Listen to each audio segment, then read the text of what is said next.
Hello everyone, welcome to Sanjay Suman classes. आज हम लोग रेलवे ग्रुप डी का साइंस पेपर सॉल्व करेंगे जो कि 2018 में पूछा गया है।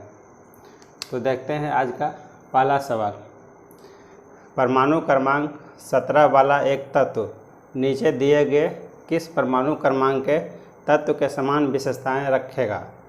मतलब परमाणु क्रमांक 17 वाला जो है तत्व है किसके समान इसका गुण मिलेगा। तो इसको जानने के लिए हम लोग सबसे पहले इसका इलेक्ट्रॉनिक विन्यास निकालेंगे, उसके आधार पर हम लोग तुलना करेंगे।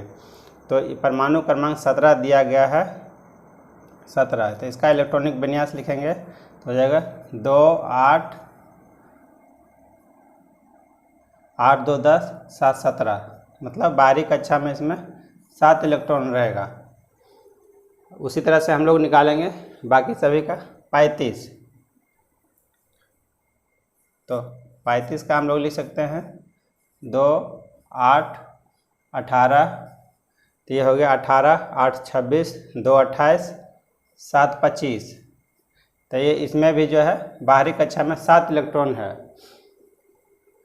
और 35 इसका दूसरा निकाल के देखते हैं, इसमें 34। तो इसमें 2 8 18 18 8 26 2 28 6 34। तीसरा का देखते हैं 18 का 2 8 8 है इसका बाहरी कक्षा में इलेक्ट्रॉन इसका पूरा है। इसमें जो है 6 इलेक्ट्रॉन है, इसमें 8 इलेक्ट्रॉन है और एक लास्ट है 33। तो इसका हो जाएगा 2 8 18 18 8 26 2 28 5। इसमें 5 इलेक्ट्रॉन है। अब जिसमें जो है अब देखेंगे इसमें जो है बाह्यतम कक्षा में जितना इलेक्ट्रॉन है उसमें अगर समान जो मिलेगा दो तत्व वही जो है हमारा आंसर हो जाएगा। तो इसमें देख रहे हैं क्वेश्चन में 17 परमाणु क्रमांक वाला दिया हुआ है, तो इसमें जो है विकल्प में 35 वाला ये मिल रहा है। तो हमारा आंसर ये हो जाएगा क्योंकि ये दोनों का जो है बाह्यतम कक्षा में जो है 7 इलेक्ट्रॉन है। तो ये भी जो है कोई भी रिएक्शन में 1 इलेक्ट्रॉन लेना चाहेगा और ये इसको भी किसी के साथ रिएक्शन कराएंगे तो ये भी 1 इलेक्ट्रॉन लेना चाहेगा। तो यही दोनों में ये दोनों एलिमेंट में समानता है। अब हम लोग दूसरा क्वेश्चन देखते हैं। जब दो समान बल किसी पिंड पर एक दूसरे के विपरीत दिशा में प्रयुक्त होता है तो पिंड पर प्रयुक्त होने वाला कुल बल क्या होगा। एक बल एक इधर से लगा रहे हैं एक बल और एक इधर से एक बल लगा रहे हैं, तो दोनों का जो है क्या हो जाएगा बराबर हो जाएगा। तो नेट फोर्स जो है इसके में से जो है रिजल्टेंट फोर्स ये हो जाएगा 0। परिणामी बल जो है 0 होगा। दोनों तरफ से जो है बल लगा देंगे तो क्या हो जाएगा इसमें परिणामी बल जो है 0 हो जाएगा। तीसरा क्वेश्चन देखते हैं। सामान्य रूप से उदासीनीकरण अभिक्रिया को किस रूप में लिखा जाता है। उदासीनीकरण अभिक्रिया जैसे हो गया किसी एक स्ट्रॉन्ग एसिड का स्ट्रॉन्ग बेस के साथ रिएक्शन कराएंगे, या तो फिर हम लोग लिख सकते हैं आम्ल का एक क्षार के साथ अगर रिएक्शन कराएंगे तो जो है क्या बन जाएगा लवण बनेगा और जल बनेगा। तो उदासीनीकरण अभिक्रिया को हम लोग इस रूप में लिख सकते हैं। आम्ल को जो है क्षार के साथ अभिक्रिया कराएंगे तो क्या हो जाएगा उदासीन हो जाएगा। उदासीन मतलब दोनों को रिएक्ट करके ये जो है ये लवण के रूप में बनेगा और जल बनेगा। तो ये जो रिएक्शन जो है उदासीन हो जाएगा। अब आगे हम लोग देखते हैं, नेक्स्ट क्वेश्चन देखते हैं।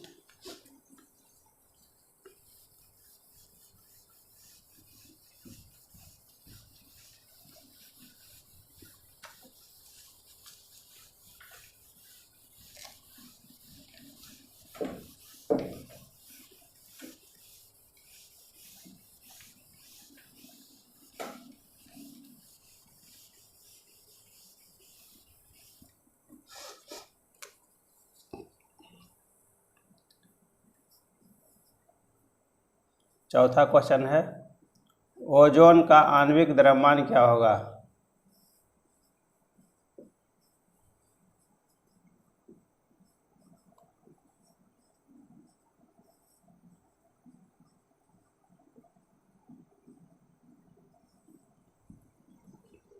तो ओजोन का जो है फॉर्मूला होता है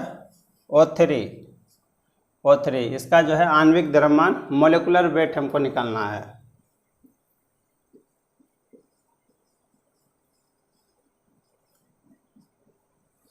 तो जो है ऑक्सीजन का जो है परमाणु संख्या,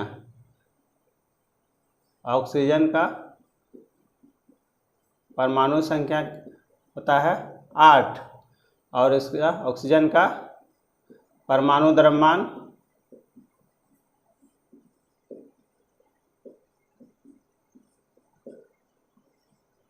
16। ऑक्सीजन का जो है परमाणु द्रव्यमान 16 है। तो आणविक द्रव्यमान हम लोग लेते हैं तो इसका जो है परमाणु द्रव्यमान लेते हैं। तो ऑक्सीजन O3 3 से गुना करेंगे और ऑक्सीजन का जो है परमाणु द्रव्यमान 16, तो ये हो जाएगा 48। ये हमारा आंसर हो जाएगा। तीसरा जो है एक सिंपल क्वेश्चन पूछा। नेक्स्ट क्वेश्चन देखते हैं।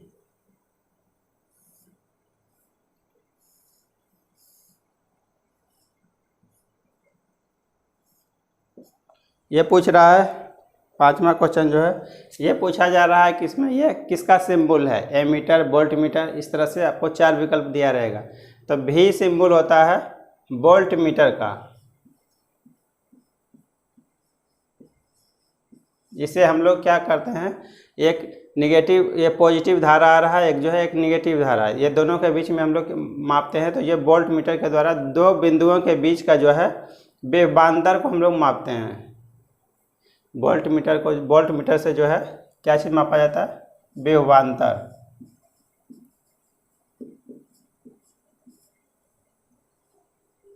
तो विभवांतर को मापने के लिए ये ऐसे भी पूछा जा सकता है, विभवांतर को मापने के लिए किस यंत्र का उपयोग किया जाता है, ये तो हो जाएगा वोल्ट मीटर। नेक्स्ट क्वेश्चन देखते हैं। एक लेंस की शक्ति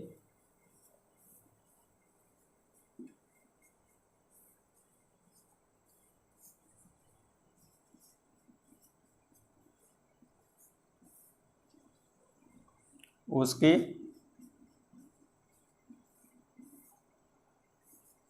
डैश के व्युत्क्रमानुपाती होता है।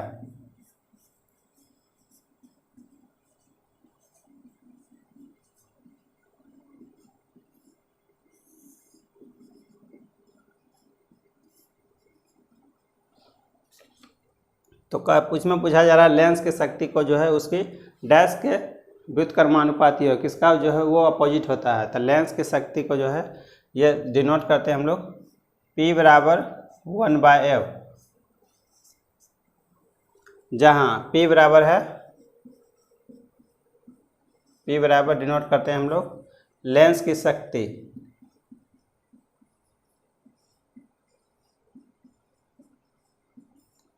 और F बराबर हो गया फोकस दूरी।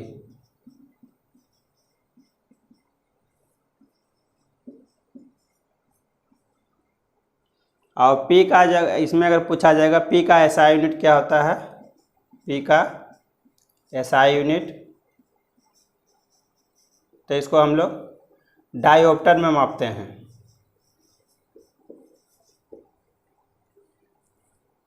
यह भी पूछा जाता है लेंस की शक्ति को हम लोग किस रूप में मापते हैं, तो इसको हम लोग डायोप्टर में। तो इससे जो है रिलेटेड इस पर भी सवाल पूछा जाता है। इस फॉर्मूला याद रखेंगे तो इस पर हम लोग सवाल बना सकते हैं। लेंस की शक्ति दिया हुआ रहेगा तो फोकस दूरी निकाल सकते हैं, और फोकस दूरी दिया हुआ रहेगा तो हम लोग लेंस की शक्ति निकाल सकते हैं। अब आगे देखते हैं नेक्स्ट क्वेश्चन।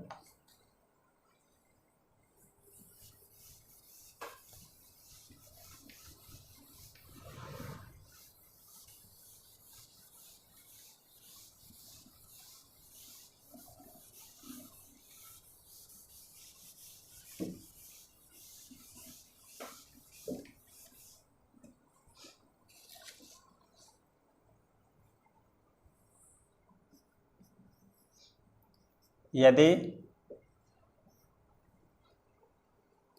किसी वस्तु का भार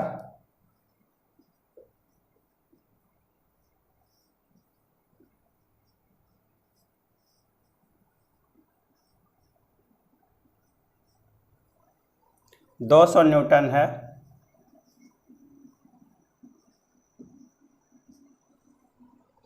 तो इसका द्रव्यमान क्या होगा?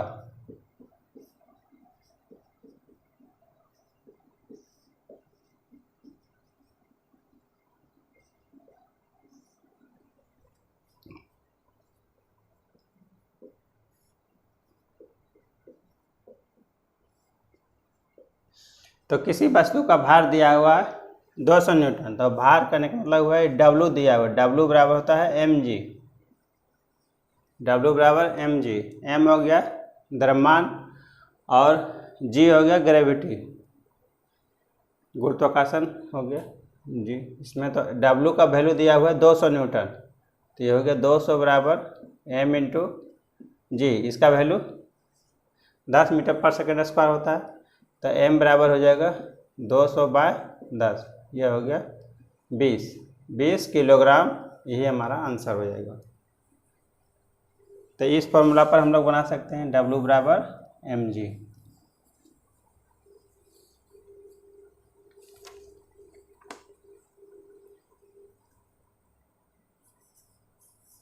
इलेक्ट्रॉनिक विन्यास से रिलेटेड एक सवाल और देखते हैं। निम्न में से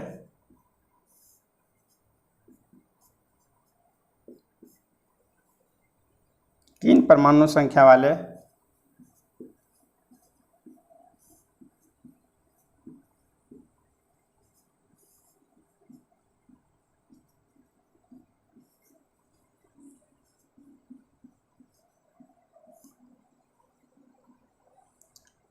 तत्वों का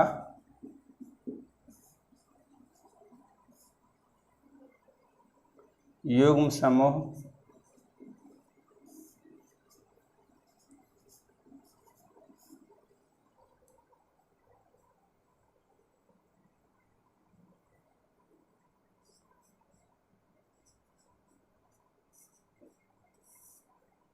समान है?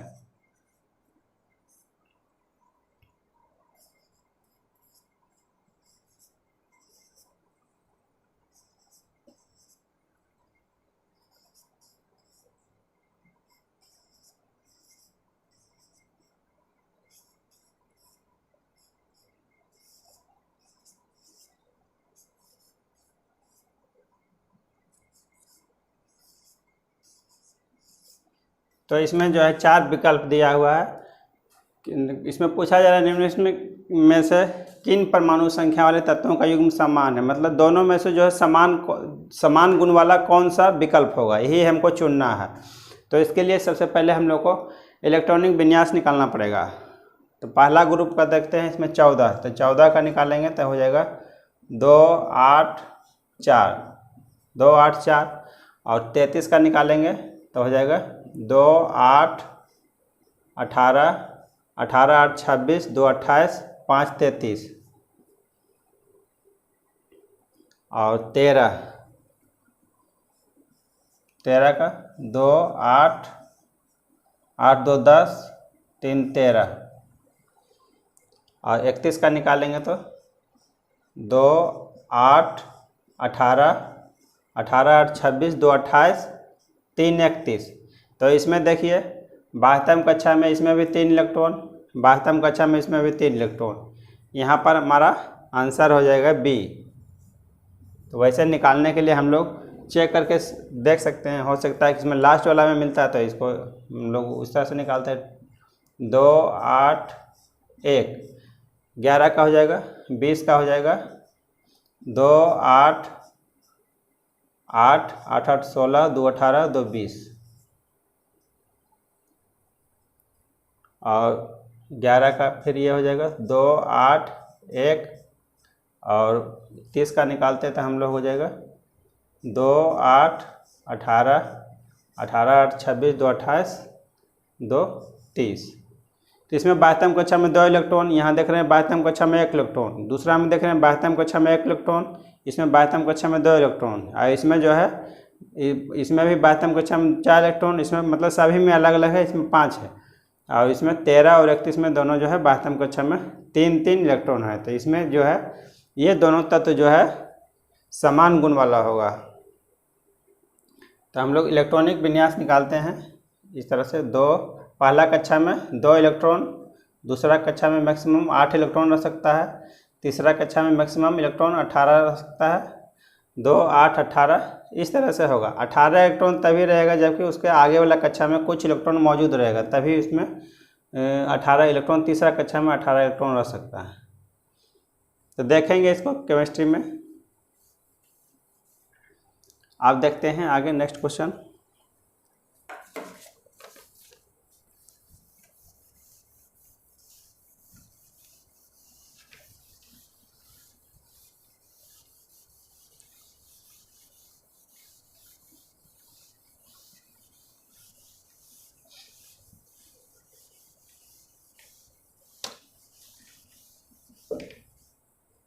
हम लोग बनाते हैं इस फॉर्मूला के आधार पर 2n²। किसी कक्षा में कितना इलेक्ट्रॉन होगा? 2n²। तो पहला कक्षा में n बराबर हो जाएगा, जहाँ कक्षा n बराबर कक्षा, तो n बराबर 1, तो पहला कक्षा में हो जाएगा 2n²। तो 2 गुना 1² मतलब पहला कक्षा में 2 इलेक्ट्रॉन रहेगा, n बराबर 2। तो दूसरा कक्षा में 2 गुना 2², यह हो गया 8 इलेक्ट्रॉन मैक्सिमम रह सकता है, n बराबर 3। तीसरा कक्षा में 3 3 9 दूनी 18 इलेक्ट्रॉन हो गया, n बराबर 4। तो ये हो जाएगा 2 4 का स्क्वायर, 4 4 16 दूनी 32। मतलब चौथा कक्षा में जो है मैक्सिमम जो है 32 इलेक्ट्रॉन रह सकता है। पहला में 2, दूसरा में 8, तीसरा में 18, 32। तो इस तरह से हम लोग लिखते हैं 2 8 18 32। तो ये ऐसा स्थिति कब लिखेंगे? 2 8 2 8।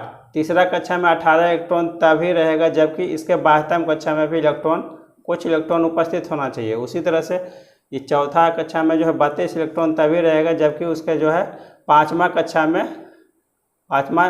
में कुछ इलेक्ट्रॉन उपस्थित रहना चाहिए। इस तरह से हम लोग बनाते हैं। तो पहला कक्षा में इस तरह 2 8 18 32 इस तरह से हम लोग भरते जाते हैं।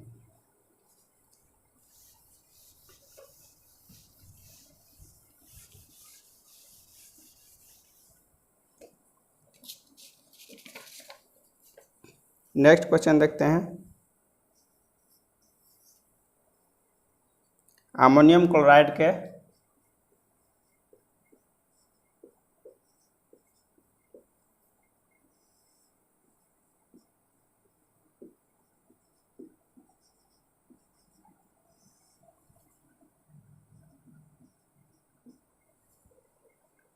एक अणु में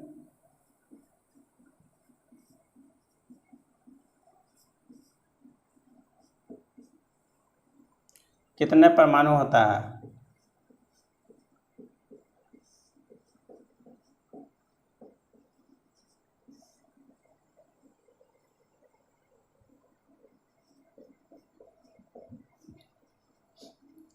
तब पूछा जा रहा है अमोनियम क्लोराइड के एक अणु में कितना परमाणु होता है। तो सबसे पहले अमोनियम क्लोराइड का फॉर्मूला हम लोग लिखते हैं, इसका NH4Cl, यह हो गया अमोनियम क्लोराइड। तो एक अणु बोला जा रहा है, तो ये पूरा हो गया, ये एक अणु हो गया। इसके अंदर पूछा जाएगा इसमें कितना अणु है, तो ये हो गया एक अणु। अब इसमें परमाणु पूछा जा रहा है, इसमें कितना परमाणु है। तो नाइट्रोजन का परमाणु नीचे वाला सिंबल डिनोट करता है, नीचे में कुछ नहीं है तो 1 है, यहाँ पे इसका 4 है, क्लोरीन के नीचे कुछ नहीं है तो 1, तो ये हो गया 4 1 5 1 6। तो इसका जो है इसमें अमोनियम क्लोराइड का एक अणु में जो है इसमें 6 परमाणु होगा। नेक्स्ट क्वेश्चन देखते हैं।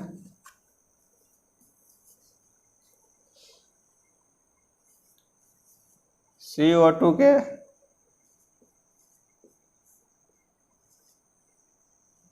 दस मोल का द्रव्यमान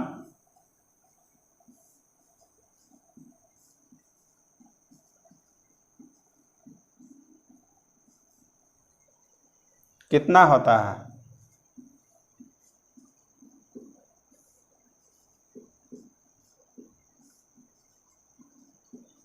तो CO2 का जो है 10 मोल का द्रव्यमान निकालना है।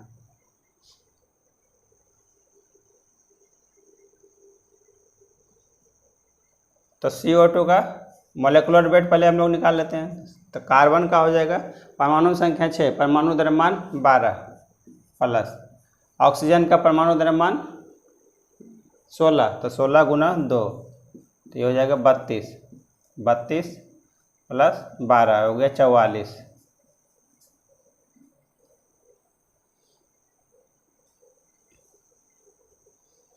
तो इसमें हमको निकालना है 10 मोल का जो है द्रव्यमान निकालना है। तो 44 जो है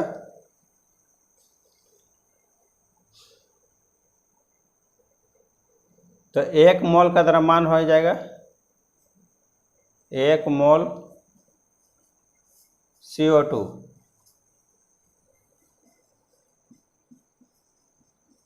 का द्रव्यमान यहाँ पर 44 है, डायरेक्ट फॉर्मूला पर है, इसीलिए 10 मोल का परमाणु का द्रव्यमान हो जाएगा 44 गुना 10, ये हो जाएगा 440।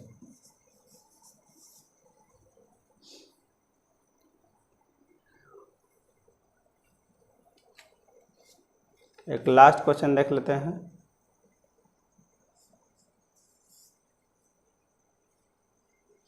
एक गोलाकार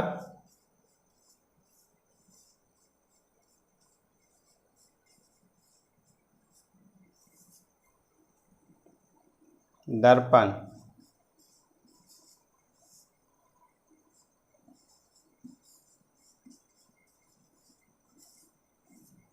जिसकी वक्रता त्रिज्या r है,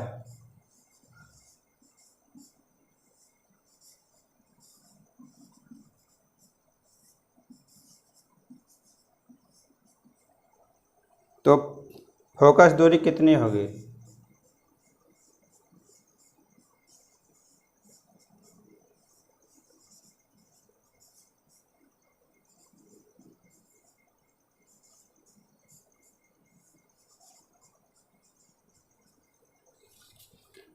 तो एक गोलाकार दर्पण जिसका वक्रता त्रिज्या r दिया हो तो इसका फोकस दूरी, तो इसका फॉर्मूला होता है F बराबर r/2।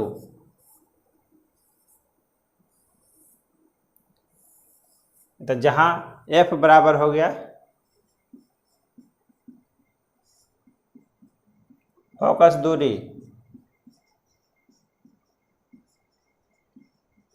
r बराबर हो गया वक्रता त्रिज्या। तो इस फॉर्मूला को याद रखेंगे तो हम लोग फोकस दूरी दिया हुआ रहेगा तो वक्रता त्रिज्या निकाल सकते हैं, या तो फिर वक्रता त्रिज्या दिया हुआ रहेगा तो हम लोग फोकस दूरी निकाल सकते हैं। इस तरह से हम लोग सॉल्व करेंगे। अब आगे हम लोग देखेंगे नेक्स्ट क्लास में। Thank you for watching.